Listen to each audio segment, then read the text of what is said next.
Hello, I'm Executive Chef Joseph Schutze. Welcome to our kitchen. Today I wanted to share with you my recipe for goulash. Goulash is a traditional Hungarian soup that was named after the herdsmen in the plains.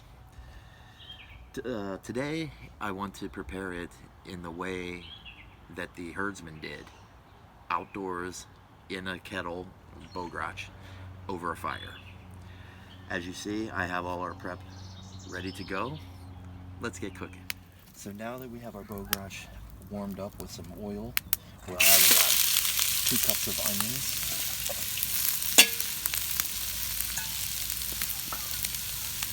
We're going to sweat these for a couple minutes, just until they're translucent.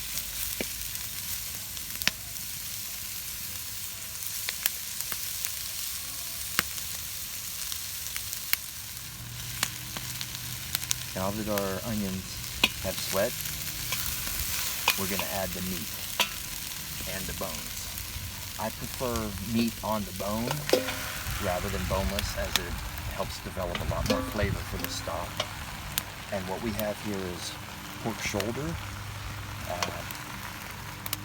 beef ribeye, and some bone-in short ribs. So now this will turn it for a little while, and then we're going to let it start sauteing for a little while. We're trying to develop the flavors, the fats, and some nice color at the bottom of the goulash or kettle. As you can see, our pork and beef are cooking away. We're now going to add some garlic. It's probably about 4 or 5 cloves. Also want to add some salt, probably 2 teaspoons or so. You want to be careful with salting it, as we're going to be braising this for a couple of hours. We got to be careful that it's not too salty now. We're now going to add the tomatoes and the paprika, or peppers, Hungarian wax peppers. I also will add now ground caraway seed, about 1 tablespoon. We will give that a stir, and then we're going to let it simmer for about 5 minutes, and then on to the next ingredient. Okay, now that we had that simmering for about 5 minutes, this is probably the most critical part of the process. We're going to want to remove it from the heat when we add the paprika. Paprika is very high in sugar, so therefore it burns very easily. So we are going to add about 4 tablespoons of paprika, which means hot or spicy paprika, ground, and we're going to add that back to the fire briefly to stir it.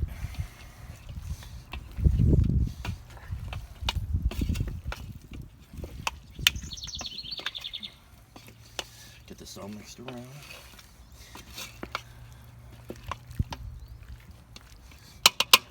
Now that we have that all mixed, we're now going to add our water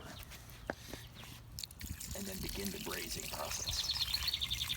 We'll bring this up to a simmer or a light boil and cook it until the meat is tender. Okay, here we are at about 1 hour and 30 minutes into the cooking process, and we got a good simmer going, and our meat is actually ready.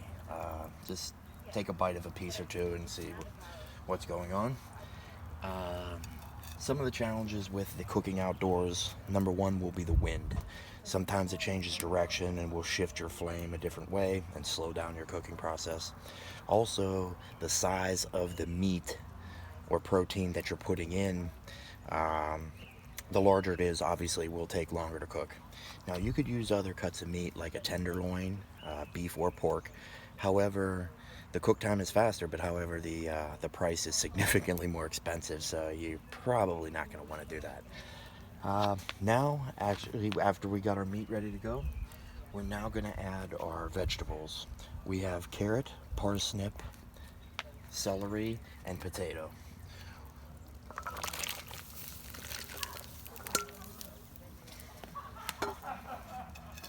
We're going to give this a stir.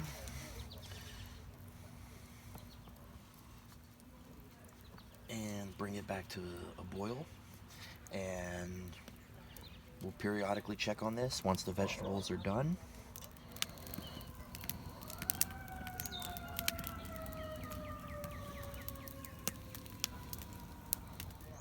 Well, here you have it, from the large kettle to the small. We serve our goulash with sourdough bread. This one happens to be a garlic sourdough. And to spice it up a little bit, we will have a sliced fresh Hungarian paprika, and also some other dry spices. A Tbsp paprika ground, which is a ground sweet paprika. Chiposh paprika, which is ground as well, which is spicy. Some red pepper flakes, and just a little bit of salt. And to not ever let the wine go to waste, we'll enjoy it with the rest of the bull's blood. And for any questions, comments, please feel free to insert those below. The recipe is following this. And as always, thank you very much for joining us. Jó étvágyat!